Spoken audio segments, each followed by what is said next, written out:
શહેરમાં મોટાભાગના રસ્તાઓ ખખડધજ હોવાના કારણે વાહન ચાલકો અને રાહદારીઓને ભારે હાલાકીનો સામનો કરવો પડી રહ્યો છે। ખાસ કરીને ચોમાસા બાદ આ રસ્તાઓની હાલત વધુ બગડી જાય છે, જેનાથી અકસ્માતોનું જોખમ વધે છે અને લોકોનું જનજીવન પ્રભાવિત થાય છે। આ સમસ્યાને ઉકેલવા માટે સરકારે 1 કરોડ રૂપિયાની માતબર રકમ પણ ફાળવી હતી, જેથી રસ્તાનું નવીનીકરણ થઈ શકે। જોકે આ રકમ ફાળવવામાં આવી હોવા છતાં હજુ સુધી રસ્તાઓ બન્યા નથી, જેના કારણે સ્થાનિક લોકોમાં પણ રોષ ફેલાયો છે। દિવાળીના સમયે નવા રસ્તાઓ બનાવવા માટે એજન્સી નક્કી કરવામાં આવી હતી, પરંતુ હોળીના તહેવાર પસાર થઈ ગયો હતો ત્યાં સુધી કામગીરી શરૂ ન થતાં લોકો અસંતોષ દર્શાવી રહ્યા છે।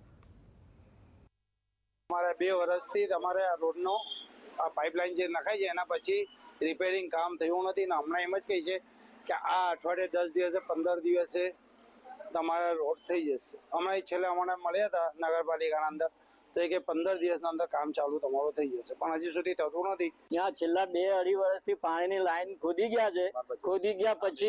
ખોદી ગયા પછી કશું રિપેર બી નથી કરાયા। એના કોન્ટ્રાક્ટરને કીધું રિપેર કરાવો તો કરાવીએ છે। નગરપાલિકામાં બી જઈને આવ્યા। અમારી નમ્ર વિનંતી છે કે આ જેણે બી કામ કર્યું હોય એને કોન્ટ્રાક્ટરને બ્લેક લિસ્ટમાં મૂકો, કારણ કે કામ કર્યા પછી એને રિપેરિંગ તો કરાવો, રિપેરિંગ બી નથી કરાવ્યું અને એવા કાળા ખોદેલા છે। ગોધરામાં બિસ્માર રસ્તાઓના મામલે કોન્ટ્રાક્ટરની કામગીરી સામે પણ અનેક સવાલો ઉઠી રહ્યા છે, કારણ કે નક્કી કરેલી એજન્સીએ હજુ સુધી કોઈ નોંધપાત્ર પ્રગતિ દર્શાવી નથી। સ્થાનિક પાલિકાના મુખ્ય અધિકારીઓ સાથે આ બાબતે ગંભીરતા દાખવી અને જવાબદાર કોન્ટ્રાક્ટરની નોટિસ ફટકારી છે, જેથી કામગીરીમાં ઝડપ આવે। જોઈએ આ વિલંબનું મુખ્ય કારણ વહીવટી ઢીલાસ અને યોગ્ય આયોજનનો અભાવ હોવાનું મનાય છે। લોકોની માંગ છે કે રસ્તાઓનું નિર્માણ જલ્દીથી શરૂ કરવામાં આવે, જેથી તેમની મુશ્કેલીઓ ઓછી થાય અને ફાળવેલા નાણાંનો સદુપયોગ થાય।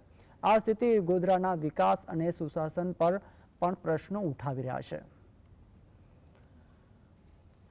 છેલ્લા 2 વર્ષથી આ પાણી લાઈન માટે રોડ તોડી નાખવામાં આવ્યો છે, જેના બનાવવા માટે કોઈ નગરપાલિકા તરફથી કાર્યવાહી થતી જ નથી આજથી 2 વર્ષ સુધી। આના લીધે આજુબાજુના દરેક વેપારીઓ ત્રાસી ગયા છે, માલની ખરાબી થાય છે, ટીબી જેવી બીમારીઓને બી લોકોને અસર થઈ ગઈ છે।